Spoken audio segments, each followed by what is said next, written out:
Lucifer was innocent ইন্টারনেটে বেশ কিছুদিন যাবৎ হট একটি টপিক হয়েছিল, যার সুবাদে এসআর আর্মি আমাকে স্পেশালি রিকোয়েস্ট করেছে এই বিষয় নিয়ে আলোচনা করার জন্য এবং এ ব্যাপারে ক্লিয়ারিফাই করার জন্য। কোরআনের ভাষায় আমরা যাকে ইবলিশ বলি বা আমাদের ধর্মে যাকে ইবলিশ শয়তান হিসেবে চিনি, বাইবেলের ভাষায় তাকে লুসিফার বলা হয়েছে। ইবলিশ এবং লুসিফার দুই কেতাবে দুই রকম নাম হলেও ঘটনা কিন্তু প্রায় সিমিলার বা এক। এটা সেই শয়তান যাকে জান্নাত থেকে নিক্ষেপ করা হয়েছিল, জান্নাত থেকে ছুঁড়ে ফেলে দেওয়া হয়েছিল, কারণ সে সৃষ্টিকর্তার আদেশ অমান্য করেছিল এবং আশরাফুল মাখলুকাত আদমকে সে সেজদা করেনি সৃষ্টিকর্তার আদেশ অনুযায়ী। তো এই ঘটনাটি আমরা আব্রাহামিক রিলিজনের অনুসারীরা যারা আছি, হোক সেটা খ্রিস্টান বা মুসলিম, সকলেই জানি। তার কৃতকর্মের জন্য সৃষ্টিকর্তা তাকে বিতাড়িত করেছিল, যার কারণে তাকে আজকে বিতাড়িত শয়তান বলা হয়। এমনটাই প্রচলিত ছিল এবং সবসময় আমরা শুনে এসেছি। কিন্তু এরপর রিসেন্টলি মুক্তি পায় একটি অদ্ভুত রকমের বই, যা হাজার বছরের এই ঘটনা বা এই স্টোরিকে পাল্টে দেওয়ার দাবি রাখে বলে শোনা যাচ্ছে। সেই বইটির নাম হলো লুসিফার ওয়াজ ইনোসেন্ট। চলুন এবার দেখি ঘটনা কোথা থেকে শুরু হয়েছে আর কি বা আছে এই বইতে। ঘটনাটি খুব বেশি আলোচনায় আসে কিছুদিন আগের একটি পডকাস্ট ভিডিও থেকে। আমাদের এই প্রতিবেশী দেশ ভারত থেকে আমান পার্কার নামক এক ব্যক্তি প্রায় 42 মিনিটের মতো একটি ভিডিও রেকর্ড করে তার চ্যানেলে আপলোড করে মোটামুটি 2 সপ্তাহ আগে, যার ভিউ 2 মিলিয়ন ছাড়িয়ে গিয়েছে। ভিডিওতে সে মূলত এই বইটির রিভিউ করে, আর এমনভাবে করে এত সুন্দর কৌশলে যে বোঝাই যায়নি যে সে কোনো বইয়ের রিভিউ করেছে। মানে বেশিরভাগ মানুষের কাছে মনে হবে যে সে এমন কিছু বলছে যা আজ পর্যন্ত সবার কাছে গোপন রাখা হয়েছিল। সে এমন কোনো সত্য উন্মোচন করছে এখানে বসে, যা সম্পূর্ণ তার নিজের অধ্যয়ন, নিজের রিসার্চ থেকে, এবং সে এমন কিছু বলছে যেটা এমন একটা ফরবিডেন ট্রুথ যেটা আজ পর্যন্ত কেউই বলেনি, এবং সেই একমাত্র ব্যক্তি যে আজ সকলের চোখ খুলে দিতে চাইছে। পুরো ভিডিওটি জুড়ে সে এমন একটি ভাইব রেখেছে যেন মনে হচ্ছিল এই ভিডিওতে যা বলা হয়েছে তা ওহির মতো সত্য। এটাই একমাত্র সত্য, যার বাইরে আর কোনো সত্য নেই। আমান পার্কারের ব্যাপারে একটু পরে আসছি, তার আগে সেই ব্যক্তির ব্যাপারে আমাদের জানা জরুরি যে এই বইটি লিখেছে, যে এই বইয়ের অথর তীর্থ পারসানা, ইন্ডিয়ার গুজরাটের একটি ছেলে, যার এই মুহূর্তে ইনস্টাগ্রামে 1 মিলিয়ন এবং ইউটিউবে 4 মিলিয়নেরও ওপরে সাবস্ক্রাইবার্স রয়েছে। এই ছেলেই মূলত লুসিফার ওয়াজ ইনোসেন্ট নামক এই বইটি লিখেছে। এই ছেলের ব্যাপারে আমি কিছু ইন্টারেস্টিং ফ্যাক্ট অধ্যয়ন করেছি আমার নিজস্ব রিসার্চ থেকে। তীর্থ তার ইউটিউব চ্যানেলটি ক্রিয়েট করেছিল 2017 সনে। সেই তখন থেকে আজ পর্যন্ত সে যতগুলো কন্টেন্ট তার চ্যানেলে আপলোড করেছে তা দেখে মোটেও মনে হয় না যে সে ধর্মতত্ত্ব বা ধর্ম নিয়ে কোনো কিছু এক্সপ্লেন করার জন্য যোগ্য বা সুটেবল একজন পার্সোনালিটি। কেননা ওর লাইফস্টাইল দেখে বোঝা যায় যে ও যেরকম ফ্যামিলিতে বা যেরকম কালচারে বড় হয়েছে সেখানে ধর্মের কোনো বিশেষ ছোঁয়া ছিল বা অ্যাটাচমেন্ট ছিল বলে মনে হয় না। যেমন ইন্ডিয়ান আর 5-7 জন হিন্দু ধর্মের অনুসারীদের ধর্ম নিয়ে খুব একটা ইন্টারেস্ট থাকে না, ধর্মের ব্যাপারে খুব একটা জ্ঞান থাকে না। তীর্থের ক্ষেত্রে কোনো ধর্মের জ্ঞান না থাকার সম্ভাবনা আরও বেশি, এবং এই কথা আমি নিজে থেকে বানিয়ে বলছি না। তীর্থ তার রিসেন্ট একটি ভিডিওতে নিজেই বলেছে, শুনুন। I was surfing on YouTube, which was my routine, and मैं देख रहा था वीडियोस, एंड मेरे होम पेज पे एक वीडियो अचानक से लैंड गया। The title was the story of the devil, and पूरा बिब्लिकल वीडियो था वो, एंड मैं देख रहा था, and that's the first time when I heard the name Lucifer. मुझे नहीं पता था हु इज लूसीफर। कमर्शियलाइज तुम्हारे दिमाग में पहले दिन से ही घुसाया गया कि he is the devil. He has red horns, he has a pointy tail, he has that trident and shit। और आधा को शो ने खराब कर दिया है। ये वीडियो में for the first time I saw the real face of Lucifer। पानी है क्या? Yeah, of course। नहीं अचानक से। হিন্দুদের মধ্যে লুসিফার বা সেটান এই চরিত্রগুলো নিয়ে ধারণা খুবই কম, কেননা ওদের ধর্মের মধ্যে এরকম ইন্ডিভিজুয়াল কোনো ক্যারেক্টার নেই। ওদের ধর্মে অসংখ্য অসুর রয়েছে, সেজন্য সেটান শব্দের সাথেও ইন্ডিয়ানরা খুব বেশি একটা পরিচিত ছিল না 2012 সনের আগ পর্যন্ত। 2012 সনে যখন হানি সিং, একজন পাঞ্জাবি র্যাপার, সেটান নামক মিউজিক ভিডিও রিলিজ করে, তারপর থেকে ইন্ডিয়ানরা এই নামের সাথে পরিচয় হয়। এরপর লুসিফার নামক একটি সিরিজ যখন নেটফ্লিক্সে রিলিজ করা হয়, সেখান থেকে মানুষ লুসিফারকে চেনে। কিন্তু কথা হলো, নেটফ্লিক্সে লুসিফারকে কুল একটা ক্যারেক্টার হিসেবে কিন্তু দেখানো হয়েছিল। সুতরাং যারা শয়তানের চরিত্র নিয়ে বিশেষভাবে ভালো ও মন্দ সম্পর্কে জ্ঞান রাখে না, তারা এই সিরিজগুলো দেখে খুব সহজেই প্রভাবিত হয়ে যেতে পারে, শয়তানকে কুল হিসেবেও গ্রহণ করতে পারে। প্রভাবিত হয়ে যেতে পারে সেই ব্যক্তির তুলনায় খুবই সহজে যে ব্যক্তি একটা খ্রিস্টান পরিবার অথবা মুসলিম পরিবারে জন্মগ্রহণ করেছে এবং ছোটবেলা থেকেই জেনে বড় হয়েছে যে লুসিফার, ইবলিশ, শয়তান এরা হলো ব্যাড ক্যারেক্টার। সেই মুসলমান বা খ্রিস্টান ছোটবেলা থেকে যেভাবে এসব থেকে দূরে থাকবে বা সতর্ক থাকবে সব সময়ের জন্য, সেই তুলনায় একজন হিন্দু ঘরে মডারেট কোনো ফ্যামিলিতে জন্ম নেওয়া কোনো বাচ্চার ক্ষেত্রে এগুলো নিয়ে সিরিয়াস হওয়ার কোনো প্রয়োজনই পড়বে না। তাদের ধর্মে যেখানে ইবলিশের ব্যাপারে উল্লেখ করা নেই তখন ইবলিশকে ভালো বললে কি বা এসে যাবে। তীর্থ পার্সানার ক্ষেত্রে আসলে ঘটনাটা কিরকম, সিম্পল ভাষায় যদি বলতে চাই তাহলে বলতে হবে তীর্থ পার্সানা এমন একটা পরিবারের ছেলে, এমন একটি ধনী পরিবারের ছেলে যে একটা সময় অ্যাটেনশন এবং ফেম খুঁজতে খুঁজতে ফ্রিক হয়ে গেছে এবং সেটার প্রমাণ আমি দেব। তীর্থ পার্সানা যখন ইউটিউবিং শুরু করে তখন কিন্তু সময়টা ছিল 2016-17 এবং ইন্ডিয়াতে তখন ভ্লগ কালচারের খুবই হাইপ তৈরি হচ্ছিল। মানে যারা ভ্লগিং তৈরি করতো নিজেদের লাইফস্টাইল নিয়ে, ট্রাভেলের, নিজেদের লাক্সারিয়াস জিনিসপত্রের, ঘরবাড়ি, কার, বাইক এগুলো দেখিয়ে টপ নচ ভিউজ এবং ফলোয়ার্স কামাতো। রাতারাতি হিউজ অ্যামাউন্টে ফ্যান ফলোয়ার তৈরি হতো, কারণ ইউটিউব কমিউনিটির জন্য এটি পুরোপুরি নতুন এবং ইন্টারেস্টিং একটি বিষয় হিসেবে উঠে এসেছিল। তাদের দেখা দেখি তীর্থ নিজেও চিন্তা করে লাক্সারিয়াস লাইফস্টাইল নিয়ে ভ্লগিং করে নিজের ইউটিউব ক্যারিয়ার শুরু করবে। তার চ্যানেলের প্রথম ভ্লগ যদি এটা ধরি, যেটা আজ থেকে 6 বছর আগে আপলোড করা, টাইটেলে আছে বাইং এ কার ফর মম, অর্থাৎ মানে সে তার মায়ের জন্য গাড়ি কিনছে আর এই বিষয় নিয়ে ভিডিও করে সে আপলোড করেছে 6 বছর আগে, তার মানে বলতে গেলে 2018 সনের দিকে। যে সময়টিতে মুম্বাইকার নামক আরেকজন ইন্ডিয়ান ব্লগার প্রথমে বাইক নিয়ে বিভিন্ন ট্যুর দিয়ে ভ্লগ করে দেন নিজের পার্সোনাল লাইফস্টাইল, ফ্যামিলি ভ্লগ এসব দিয়ে ইন্ডিয়ান ভ্লগিং কমিউনিটিতে রাজত্ব করছিল। আপনি এবার খেয়াল করলে দেখতে পাবেন তীর্থ পার্সানা 6 বছর আগে একই রকম টাইটেল দিয়ে একই স্টাইলে ভ্লগ করে আপলোড করছে। কিন্তু ফ্যাক্ট হলো সবাই যে সবকিছু করে সফল হতে পারবে, ফ্যান ফলোয়ার বানাতে পারবে তা সত্য নয়। তীর্থ পার্সানা ভিউজ তো পাচ্ছিল যেহেতু ইন্ডিয়ান ইউটিউব কমিউনিটি অনেক বড়, তবে সেটি সেই কমিউনিটি অনুযায়ী খুবই নগণ্য, খুবই কম। 22,000, 29,000, 40,000 আপনি এখানে দেখতে পাচ্ছেন এক একটা ভিডিওর ভিউজ। দর্শক, ধন দৌলত এবং খ্যাতি কিন্তু দুইটা আলাদা জিনিস। খ্যাতি দিয়ে ধন দৌলত আসে, কিন্তু ধন দৌলত দিয়ে কিন্তু সবসময় খ্যাতি আসে না। আপনি টাকা থাকলে সবাই আপনার ফ্যান হয়ে যাবে, কিন্তু যখন এত টাকা পয়সা থাকার পরেও কোনো মানুষের মধ্যে ফেমাস হওয়ার পোকা একবার ঢুকে যায় না, তখন কিন্তু যতক্ষণ পর্যন্ত সে ফেমাস না হতে পারে ওই পোকা তাকে খেতে থাকে ভেতর থেকে, এবং সে ফেমাস হওয়ার জন্য মানুষের কাছে নিজেকে ইম্পর্টেন্ট করে তোলার জন্য যা ইচ্ছা তাই করতে প্রস্তুত হয়ে যায়। ভিউজ এবং ফলোয়ারের জন্য যে কোনো চলমান ট্রেন্ডিং টপিক নিয়ে ভিডিও করে তীর্থ পার্সানাও কন্টেন্ট আপলোড করতে থাকে। আপনি এখানে দেখতে পাচ্ছেন অ্যামাজন স্ক্যাম নিয়ে যখন 2019 সনের দিকে খুব ভাইরাল একটি টপিক হয়ে উঠেছিল বিষয়টি, তখন কিন্তু তীর্থ নিজেও এই টপিকে ভিডিও করেছিল। শুধু অ্যামাজন কেন, অ্যাভেঞ্জার্সের এন্ড গেম সিনেমা নিয়ে, যেটা 2019-এ রিলিজ হয়েছিল, সেটি নিয়েও ভিডিও করেছিল এই ছেলে। এরপর থেকে সে শুধু ভ্লগিং করে থেমে যায়নি, বিভিন্ন রকম জনরার, বিভিন্ন রকমের ক্যাটাগরির ভিডিও আপলোড করতে শুরু করে। ভিডিও এডিটিং শেখানো থেকে শুরু করে নিজের ফেসে কিভাবে কেয়ার করতে হবে, বিউটি টিপস পর্যন্ত সে নিজের চ্যানেলে দিয়েছে। সে বিষয়েও তার চ্যানেলে ভিডিও আছে। ইউটিউব কমিউনিটিতে আরেকটি ক্যাটাগরি ট্রেন্ডে আসতে শুরু করে, চার্লি চ্যালেঞ্জ এবং ব্লাডি ম্যারি চ্যালেঞ্জ টাইপের ডার্ক টাইপের ভিডিও।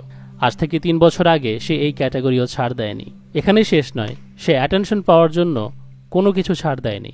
ইন্টারনেট জগতে অথবা ইউটিউবে একটা সময় ক্রিপি কন্টেন্ট পাওয়া যেত, যেখানে দেখা যেত সেই ভিডিওতে কোনো একটা ব্যক্তি কিছু একটা করছে চুপচাপ করে, যেটা আসলে স্বাভাবিক নয়। ধরুন কেউ স্বাভাবিকভাবে তার নিত্যদিনের কাজ করছে, তো সেটা তো আর মানুষকে দেখানোর কিছু নেই। কিছু মানুষ এরকম ভিডিও ধারণ করেও ইন্টারনেটে দিত মানুষের অ্যাটেনশন পাওয়ার জন্য। শাওয়ার নিয়ে ভিডিও রেকর্ড করে, ঘরের কাজ করছে সেই ভিডিও রেকর্ড করে মানুষের কাছে নিজেকে একটু আলাদাভাবে ক্রিপি হিসেবে উপস্থাপন করে, যেগুলো ক্রিপি ভিডিও হিসেবে আমাদের কাছে ভাইরাল হয়েছিল। আর তীর্থ নিজেও এমনটা করার চেষ্টা করেছে। প্রায় 4 থেকে 4.5 ঘন্টা ঘুমিয়ে সে ভিডিও ধারণ করে সে তার চ্যানেলে আপলোড করেছে। আমরা মানুষকে সবসময় ভিডিওর মধ্যে ইন্টারেস্টিং কোনো কিছু করতে দেখতে চাই, রাইট? আপনার কি মনে হয় যে কোনো ব্যক্তি 4 ঘন্টা বা 8 ঘন্টা বসে বসে কাউকে ঘুমাতে দেখতে চাইবে? এটা কমন সেন্সের বাইরে, রাইট? যার কারণে কিন্তু ইউটিউবাররা সাধারণত এরকম আলতু ফালতু ভিডিও আপলোড করে না। তাতে করে অডিয়েন্স হারানোর ভয় থাকে। ইউটিউবার বা রিয়েল কন্টেন্ট ক্রিয়েটরের মাথায় সবসময় থাকে হাই কোয়ালিটি ভিডিও বা ইনফরমেটিভ ভিডিও কিভাবে দেয়া যায়, কিন্তু এটা তার সম্পূর্ণ বিপরীত। তীর্থ এই ভিডিওর আগেও আরেকটি ভিডিও আপলোড করেছিল, মাই রিলেশন উইথ ফেম নামে, মানে খ্যাতির সাথে তার সম্পর্ক নিয়ে। সে যেখানে সমুদ্রের পাড়ে দাঁড়িয়ে আছে, সমুদ্রের ঢেউ তার কাছে আসতেই সে সেখান থেকে পিছনে চলে যাচ্ছে, এবং এই সিনারি দ্বারা সে বোঝাতে চেয়েছে খ্যাতি তার কাছে বারবার আসলেও সেটি আবার দূরে চলে যাচ্ছে। এবং এই ভিডিওতে আপনি 35,000 ভিউ দেখতে পাচ্ছেন।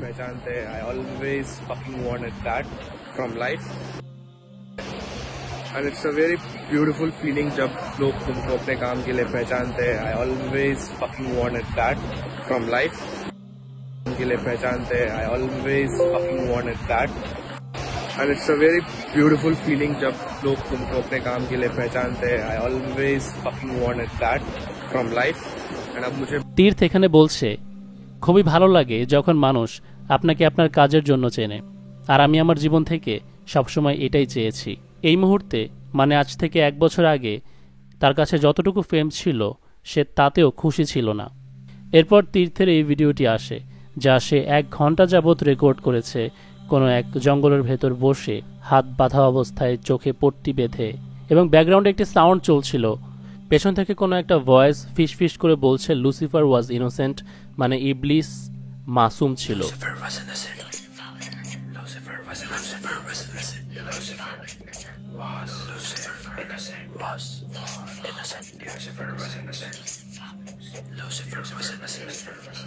এই টেকনিক কিন্তু স্যাটানিস্টরা ব্যবহার করে সাবলিমিনাল মেসেজেস দেওয়ার জন্য। এটিকে বলা হয় ম্যাজিক স্পেল, কোনো একটা কথা লক্ষাধিকবার বলা। দ্বিতীয় বিশ্বযুদ্ধে হিটলারের নাৎসি বাহিনী এবং দ্বিতীয় বিশ্বযুদ্ধের পর কোল্ড ওয়ারে সিআইএর যে গোয়েন্দা সংস্থা আছে, তারা এই টেকনিক ব্যবহার করেছিল। এই টেকনিক সম্বন্ধে হিটলার বাহিনীর মূল থিওরি হলো কোনো একটা মিথ্যাকে এতবার করে রিপিট করো বা এতবার মানুষকে শোনাও যেন একটা সময় মানুষের কাছে তা সত্য বলে মনে হতে শুরু করে। ফর এক্সাম্পল, লুসিফার একটি রেবেল ক্যারেক্টার, একটি ব্যাড ক্যারেক্টার, একটি নেগেটিভ এনার্জি। কিন্তু যদি বর্তমান জেনারেশনের কাছে এই মেসেজটা বারবার বলা হয় যে লুসিফার মাসুম ছিল, তাহলে কিন্তু এটা একটা সময় সত্য হিসেবে এস্টাবলিশড হয়ে যেতে পারে। পশ্চিমা বিশ্বে মূল যে স্যাটানিক ধর্ম রয়েছে, সেই ধর্মের অনুসারীদেরও কিন্তু এটাই বিশ্বাস যে লুসিফারকে তার উপর অন্যায় করা হয়েছে তাকে জান্নাত থেকে বের করে দিয়ে। লুসিফারের আসলে কোনো দোষ ছিল না, সে তো জাস্ট আমাদেরকে ভালো ও মন্দের জ্ঞান দিতে চেয়েছে, আমাদেরকে চিরঞ্জীব করতে চেয়েছে। So Lucifer was good, a good character. কিন্তু তার অপোজিটে সৃষ্টিকর্তা হলো ব্যাড ক্যারেক্টার, যে চায়নি আমরা ভালো ও মন্দের জ্ঞান লাভ করি বা চিরদিন বেঁচে থাকি। আর এই পুরো থিওরি তীর্থ পারসানা তার বইতে সাজিয়েছে। তাহলে কি এখন আমাদের বলা উচিত যে তীর্থ পারসানা তার আত্মা শয়তানের কাছে বিক্রি করে দিয়েছে? আমাদেরকে মনে রাখতে হবে তীর্থ পারসানা এমন একটা ক্যারেক্টার ছিল যে ফেমের জন্য, খ্যাতির জন্য মরে যাচ্ছিল।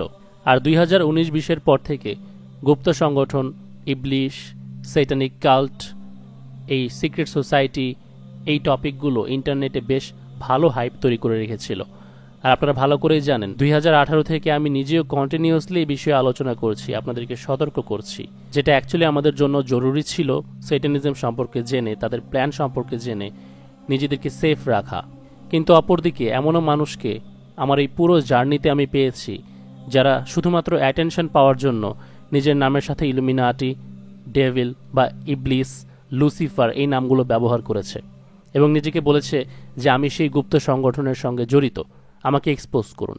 জাস্ট বিকজ তাকে নিয়ে এক্সপোজ করলে সে মানুষের কাছে পরিচিত হবে। তীর্থ পারসানা যে লুসিফার ওয়াজ ইনোসেন্ট নামক এই বইটি লিখেছে এবং তার ইউটিউবে বেশ কয়েকটি মিউজিক ভিডিও বানিয়েছে এই নামে, সেও একই ধাঁচের মানুষ বলে আমি মনে করি। সময়ের সাথে সাথে যে বিষয়টি ট্রেন্ডিংয়ে এসেছে তা নিয়েই তীর্থ পারসানা ভিডিও করেছে মানুষের অ্যাটেনশন গেইন করার জন্য। এবং বর্তমান সময়ে ইলুমিনাতি, সিক্রেট সোসাইটি এগুলো নিয়ে অসংখ্য পডকাস্ট হচ্ছে ইউটিউবে। কিছুদিন আগে হানি সিং নিজেও একটি পডকাস্টে এই বিষয় নিয়ে আলোচনা করে মানুষের ভালো অ্যাটেনশন লাভ করেছিল। সো সে নিজেও চিন্তা করলো যে কেন নয়, এ বিষয় নিয়ে যেহেতু এত হাইপ উঠেই রয়েছে ইন্টারনেট জগতে, এর ব্যবহার করে আমি নিজেকে কেন মানুষের কাছে পরিচয় করাচ্ছি না। ও দেখতে পাচ্ছেন এই বিষয় নিয়ে গান তৈরি করে রেখেছে অনেকগুলো, বললে ভুল হবে না, অ্যালবাম তৈরি করে ফেলেছে। প্রতিটি গানের টাইটেলেই এই কথা উল্লেখ থাকে। Lucifer was innocent, 3 AM in hell, love is war, ইবলিস, 13 সিনস। আরেকটি ভিডিও দেখুন, I opened my third eye. আজ থেকে 2 বছর আগে যেমন একটি ছেলে আমার ভিডিও থেকে দেখে ইলুমিনাতির সাইনগুলোকে কপি করে কোনো একটা পরিত্যক্ত বাসায় সেগুলোকে গ্রাফিটি দিয়ে এঁকে ব্যবহার করেছিল মানুষের অ্যাটেনশন নেওয়ার জন্য, এই ছেলেও একই রকম কাজ করছে। আচ্ছা, এবার ইন্টারেস্টিং পার্টে আসি। প্রশ্ন আসতে পারে, সে তো তেমন কোনো ধর্মগুরুও না যার ধর্ম সম্পর্কে অনেক গভীর জ্ঞান রয়েছে বা অনেক রিসার্চ রয়েছে, তেমনটাও কিন্তু নয়। তাহলে সেই ব্যক্তি হঠাৎ করে যদি এসে এখন বলে যে লুসিফার আসলে ভালো চরিত্র ছিল এবং বই লেখে, তাহলে এই বইটি কি আসলেও আমাদের জন্য গুরুত্বপূর্ণ হতে পারে? এই বইটি রিলিজ করার পরপরই আমান পার্কার যে এই বইয়ের 40 থেকে 42 মিনিটের রিভিউ দিয়েছে, আই গেস এরা দুজন নিজেদের মধ্যে গোপনে একটা কোল্যাব করেছে।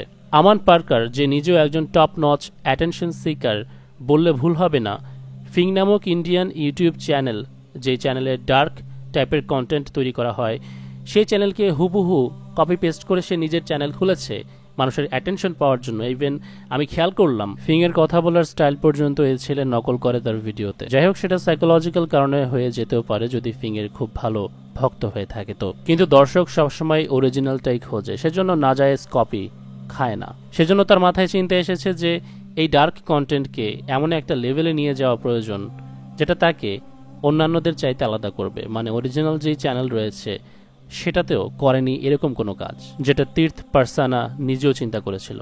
তার মাথাতেও একই রকম বুদ্ধি কাজ করেছে। আপনার সামনে যদি কালো পোশাক পরে 1000 মানুষ দাঁড়িয়ে থাকে এবং তার মধ্যে শুধু একজন ব্যক্তি লাল পোশাক পরে দাঁড়িয়ে থাকে, তাহলে সেই লাল পোশাক পরিহিত ব্যক্তিকে আইডেন্টিফাই করতে আপনার 1 সেকেন্ড সময় লাগবে। কেননা যখন সবাই দেখতে একই রকম, তখন সেই ব্যক্তিটি ভিন্ন রঙের পোশাক পরে দাঁড়িয়ে আছে। সারা বিশ্বের মানুষ যখন একই রকম চিন্তা নিজের মধ্যে লালন করে বেড়াচ্ছে, তখন তার ভিন্ন বিপরীতমুখী কথা বলা ব্যক্তিটি খুব ইজিলি তার আশেপাশে থাকা সকল মানুষের অ্যাটেনশন পেয়ে যাবে। যারা স্ট্রেট চিন্তা ভাবনা নিয়ে এগোচ্ছে তারা ভাববে যে এই ব্যক্তি কেন বিপরীতমুখী চিন্তা করছে। এভাবেই সেই লাখো মানুষের অ্যাটেনশন 1 সেকেন্ডের মধ্যে এই ব্যক্তিটি পেয়ে যাবে। স্রোতের বিপরীতে আচমকা দাঁড়িয়ে গিয়ে হুট করেই মানুষের অ্যাটেনশন নেয়ার এটা অন্যতম একটি টেকনিক, যার কারণে বাংলাদেশের ফুটপাতে বেড়ে ওঠা লোকজন নিজেকে ব্লগার দাবি করে ইসলামের বিরুদ্ধে কথা বলে রাতারাতি ফেমাস হয়ে যায়। কারণ সবাই যখন ইসলামিস্ট, তখন সে অ্যান্টি ইসলামিক বিহেভিয়ার থ্রো করছে। তীর্থ পারসানা এবং আমান পার্কারের সাইকোলজিক্যাল টেকনিক এটাই ছিল। ইতিহাসে ধর্মকে বিকৃত করে যতগুলো কেতাব লেখা হয়েছে ধর্মের বিপরীতে, যেগুলো আজকে বর্তমান জামানায় নিষিদ্ধ, সেখান থেকে রেফারেন্স ধরে এনে এই একটি নতুন বই ছাপায় তীর্থ পারসানা, যেন মানুষের অ্যাটেনশন নিতে পারে। এটা দেখানোর জন্য যে দেখুন, চলমান যে ধর্মীয় থিওরি রয়েছে, ধারণা রয়েছে, গল্প রয়েছে, তার বিপরীতেও এমন কিছু সত্য আছে যেটা আপনাদের কাছ থেকে লুকায়িত। অথচ এটা একটা লজিক্যাল ব্যাপার যে বিপরীতমুখী কোনো তথ্য থাকা মানেই সেটা যে শতভাগ সঠিক হতে হবে এমনটা কিন্তু নয়। বিপরীতমুখী কোনো তথ্য যেটা ম্যাস পপুলারিটি গ্রহণ করেনি বা তাদের দৃষ্টির আড়ালে রয়ে গিয়েছে, সেটা হঠাৎ করে মানুষের সামনে এনে যদি বলা হয় যে তুমি এই বিষয়ে জানো না, তার মানে তুমি যেটা জানো সেটা মিথ্যা এবং তুমি যেটা জানতে না এতদিন সেটাই সত্য। এটা আসলে খুবই চিপ টাইপের লজিক আর কি, যেটা আমান পার্কার সেই পুরো ভিডিওতে মানুষকে বোঝানোর চেষ্টা করেছে। For example, book of Zohar, জায়নিস্টদের কেতাব, যেখানে আদম আলাইহিসসালামের ঘটনা এইভাবে বলা হয়েছে যে হাওয়া আলাইহিসসালাম আদম আলাইহিসসালামের প্রথম স্ত্রী নন। আদম আলাইহিসসালামের প্রথম স্ত্রী ছিলেন লিলিত। এখন এই গল্পটাকে যদি বেশিরভাগ মানুষ যারা জানে না তাদের সামনে তুলে এনে ধরি এবং বলি যে তুমি তো এটা জানতে না, এর মানে হলো তোমাকে এতদিন যাবৎ যা বলা হয়েছে, 1000 বছর ধরে মানুষ যেটা বিশ্বাস করে আসছে সেটা মিথ্যা এবং এটা হলো সত্য। সবাই এতদিন জেনে এসেছে 1000 বছর ধরে, বা তুমিও এতদিন ধরে জানো যে হাওয়া আলাইহিসসালামই হচ্ছে আদম আলাইহিসসালামের প্রথম স্ত্রী। কিন্তু এই যে দেখো, এই কিতাবে বলা হচ্ছে লিলিত হচ্ছে প্রথম স্ত্রী, তার মানে এটাই হলো সত্য। এটা কি কোনো লজিক মেক করে? নতুন কোনো ইনফরমেশন নিয়ে আসলে পুরোনোটা যে বাতিল হয়ে যাবে বা পুরোনোটা মিথ্যা হয়ে যাবে অটোমেটিক্যালি, এটা একটা বড় ধরনের লজিক্যাল ফ্যালাসি। ডান্টেস ইনফের্নো সেটানিস্টদের কাছে অন্যতম প্রিয় একটি কবিতার কিতাব, যেখানে জান্নাত এবং জাহান্নাম নিয়ে ব্যাখ্যা করা হয়েছে। জাহান্নামকেই জান্নাত বলা হয়েছে, জাহান্নামের ওপরের অংশটা জান্নাত এটা বলে। এখন যেহেতু আমরা 1000 বছর ধরে জেনে এসেছি জাহান্নাম আর জান্নাত দুইটা আলাদা স্থান, আর এখন নতুন একটা ইনফরমেশন পেয়েছি, তার মানে নতুনটা এখন বেশি গ্রহণযোগ্যতা পাবে। আমান পার্কারের লজিক এরকমই। আমান পার্কার ওই একই রকম গেম খেলতে চেয়েছে যেমনটা তীর্থ পারসানা খেলেছে, মানুষের অ্যাটেনশন পাওয়ার জন্য। আর যেহেতু ওরা আব্রাহামিক রিলিজিয়নের অনুসারী নয়, তাই ওদের কাছে এটা ম্যাটার করে না ইবলিশকে বা লুসিফারকে ওরা ভালো বলল না খারাপ বলল। তীর্থ পারসানাকে নিয়ে আজকের ভিডিওটিতে গবেষণামূলক ভিডিও দেওয়ার কারণ হচ্ছে তার মেন্টালিটি কীরকম, সে কি চিন্তা থেকে এই কাজ করেছে বা এরকম বই লিখেছে, এরকম ভিডিও করছে, সেটা আপনাদেরকে বোঝানো। দ্বিতীয় পর্বে ওদের উপস্থাপন করা তথ্যগুলো খণ্ডন করব আপনাদের সামনে ইনশাআল্লাহ। আমান পার্কারকে নিয়ে ভিডিও করার কারণে আলতামাস শেখ নামক আমার এক ইন্ডিয়ান ভাইয়ের চ্যানেল সে নষ্ট করে দিয়েছে, এবং আলতামাস এখন নতুন একটি চ্যানেল খুলেছে, আপনারা চাইলে তাকে সাপোর্ট করতে পারেন। খুবই হার্ড ওয়ার্কিং একজন ছেলে, যারা হিন্দি বোঝেন তারা ওই চ্যানেল থেকে খুব ভালো ইনফরমেশন পেতে পারেন। সবাই ভালো থাকবেন, সুস্থ থাকবেন সেই কামনা করে বিদায় নিচ্ছি। আসসালামু আলাইকুম ওয়া রাহমাতুল্লাহি ওয়া বারাকাতুহু।